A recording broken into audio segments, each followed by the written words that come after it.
Have you ever considered that money might go far beyond a simple piece of paper or numbers displayed on a bank screen? That it can be understood as something that reacts, draws closer, or pulls away depending on how you relate to it? At first glance, this may sound strange, almost fantastical, yet this idea was one of the great insights of Florence Skovelin, a woman who, back in the 1920s, had the courage to break free from the mental limitations of her time and presented teaching that still feels bold today. To her, money has a behavior of its own and responds directly to the energy it receives from people. Florence did not fit the typical label of a self-help author. She was a true pioneer, someone who chose to swim against the current during an extremely turbulent historical period. The United States was still feeling the aftermath of World War I and moving toward the Great Depression. The landscape was bleak. Financial institutions collapsing, entire families losing their sources of income, and women confined to domestic roles, without autonomy, without a voice, and without financial independence.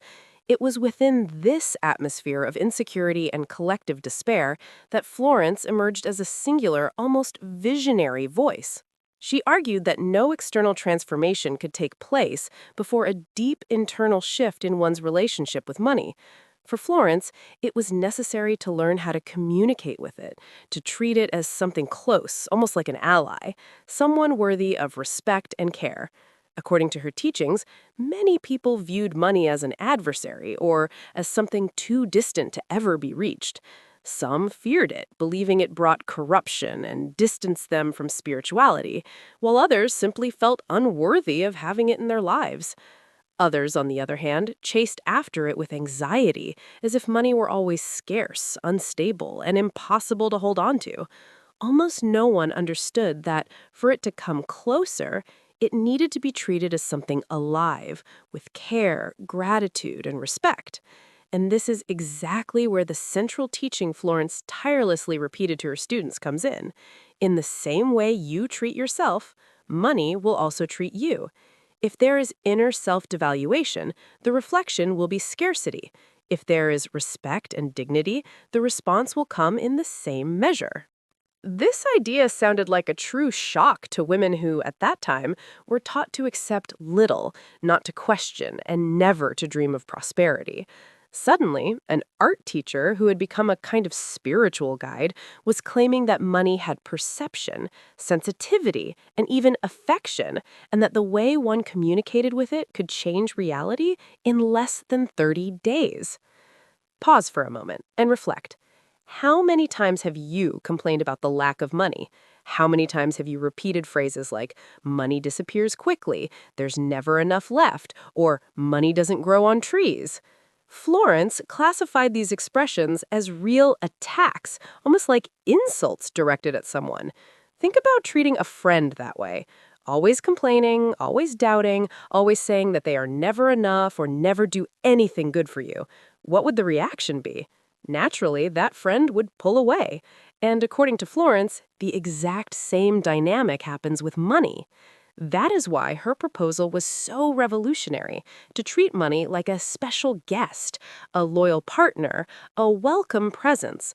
She taught her students to talk to money, to thank it when it arrived, to bless it when it left to fulfill its purposes, and even to call it back, as if inviting someone dear to return and stay a little longer. For many people, all of this sounded like a simple fantasy, almost like a baseless game. However, the results were so striking that they became living evidence that there was something much deeper behind the practice. This is exactly where the stories that fascinated hundreds of women begin to appear. Margaret, for example, was a seamstress who survived on small, poorly paid jobs. She felt fear every time she opened her wallet and found only a few coins, constantly repeating, "Money never stays with me." When she decided to put Florence's teachings into practice, her reality began to change. Instead of reinforcing thoughts of lack, Margaret started holding each coin and declaring, "You are my loyal ally. I am grateful for your presence. Bring more of your kind close to me." Within a few weeks, an unexpected opportunity appeared, an invitation to sew for an upscale shop in the city center. Her income simply tripled. Coincidence? For Florence, no. It was the direct response of money's energy to the new respect it was receiving. Another powerful testimony was Sarah's, a young widow who struggled every day to feed her two children. Overwhelmed by despair, she went to Florence in tears, saying she could no longer see a way out. With an almost spiritual calm, Florence told her simply, "Speak to money as if it were a guardian. Welcome it into your life the way you would welcome a friend willing to take care of you and your children." From that day on, Sarah began to practice daily, repeating with faith, "Money, I receive you with love. I know you want what is best for me and for my family." In less than 30 days, she received unexpected help from distant relatives and secured a steady job that gave her stability. These accounts were not isolated cases. They repeated themselves like waves moving through different lives, rekindling hope in women who believed they were condemned to a lifetime of lack. And this is where the most intriguing point emerges. Florence claimed that this was not only about money in its material form. According to her, the true movement was a reconnection with something greater, what she called the divine plan.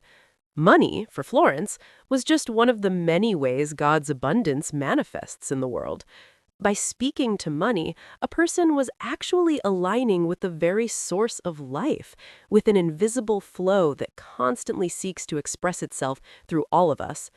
This understanding completely shifted perspective. Money ceased to be an object of material attachment and became a spiritual symbol instead. Florence compared money to water, always present, always in motion, always ready to renew itself. But just like water, it only flows where there is space. It draws close only to those who build a clear channel, free of blockages created by fear, guilt, or resentment. She used to say, "If you believe money is something impure, it will move away. But if you recognize it as a blessing, it will return, bringing blessings." And perhaps now an inevitable question arises. Does this still work today, or is it merely a beautiful metaphor, an old idea that has lost its power over time? The answer is surprising, because these teachings remain just as relevant today as they were 100 years ago. After all, what has really changed? Crises still exist, financial instability persists, and fear around money still lives in the hearts of many people. What Florence offered was a timeless principle, transforming one's relationship with the energy of abundance. Imagine, for a moment, if you treated money like someone dear to you. If, when paying a bill, instead of complaining, you felt gratitude for the opportunity of exchange. If, when receiving money, you felt no guilt, but welcome, seeing it as a sign of worthiness and connection to the flow of good. Imagine how your life could change by replacing thoughts of scarcity with a warm reception, as if opening the door of your own home to an old and welcome friend. Florence believed that a simple shift in attitude was enough to redirect entire destinies. It was not a shallow form of mysticism, but a deep spiritual principle. Life responds to the frequency you emit, and since money is part of life itself, it reacts in the same way. When the vibration is fear, it withdraws. When it is gratitude, it expands. When it is dignity, it stays. This is the invitation that unfolds in this script. To understand, step by step, how to relate to money as if it were something alive, applying the teachings left by Florence. Throughout this journey, it becomes clear that money can represent far more than bills or numbers. It can act as a messenger of abundance, a direct reflection of self-worth, and even a channel of spiritual connection. Before moving forward, an inevitable question arises. Does this teaching awaken something within you? If the answer is yes, supporting this content, leaving a comment, sharing it with someone who also needs to hear this message, and subscribing to the channel is a way to keep this flow active, because this path is only just beginning. Florence Scovel Shinn maintained that a person's relationship with money directly reflected their relationship with life, with the divine, and with themselves. For this reason, she taught that money should be treated as a living presence, almost like a friend who comes and goes from your home, who hears your words, senses your energy, and responds according to how it is welcomed. To her, money was not limited to printed paper or numbers in a bank account, but a tangible expression of the invisible flow of universal abundance. According to Florence, anyone willing to transform the way they communicated with money could experience almost miraculous changes, capable of completely altering their reality within just a few weeks. This teaching was especially bold for the 1920s, even more so coming from a woman in a time when society imposed rigid limits, silencing, and dependence on women. Even so, her message endured through time precisely because it touched something essential and universal. Florence, however, was not intimidated. On the contrary, she turned the limitations imposed by society into strength, motivating other women to free themselves, not only financially, but also spiritually, by understanding that money could be a divine ally, not an enemy or a burden. Now, imagine the scene. A woman opens her wallet and finds only a few coins. For most people, this would trigger frustration, anguish, and even shame. But Florence taught them to look at those same coins as living seeds, small, yet carrying an unlimited potential for multiplication. She often said that money behaves like a child. If it is treated harshly, it pulls away. If it is welcomed with affection, it grows and stays. Many of her followers reported that when they held those coins and sincerely expressed gratitude for their presence, they felt an almost immediate inner transformation.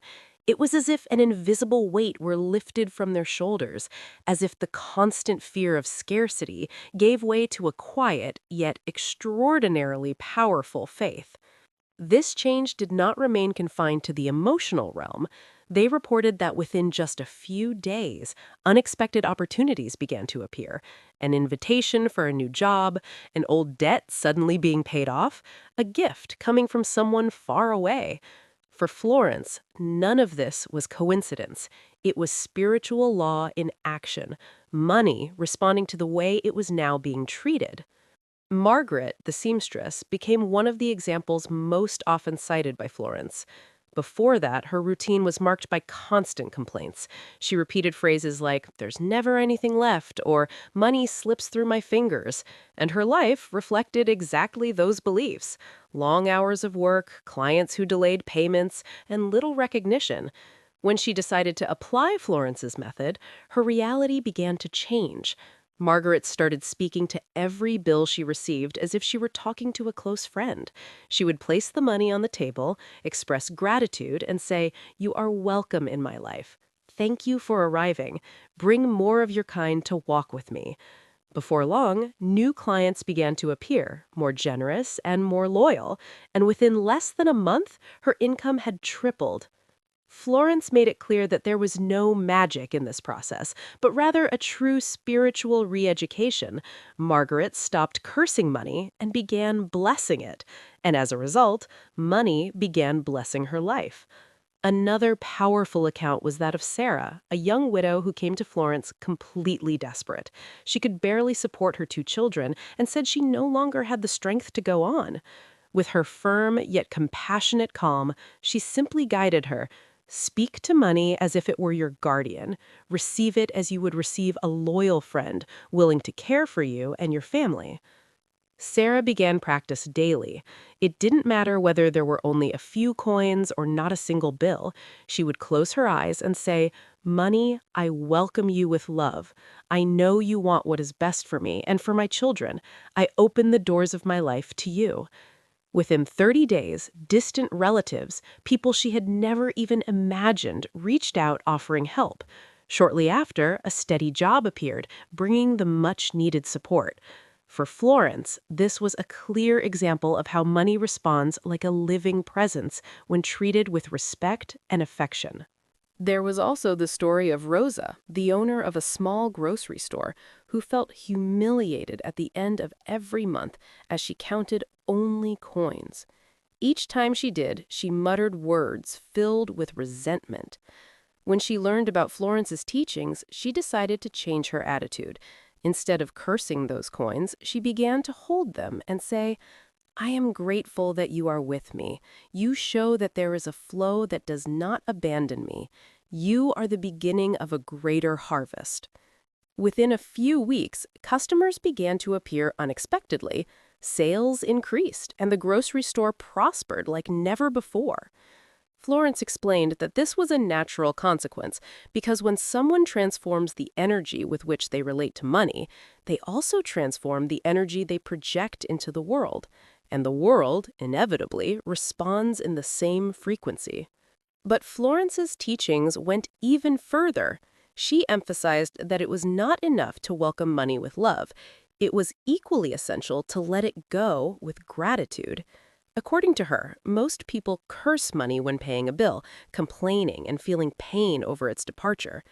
To Florence, this was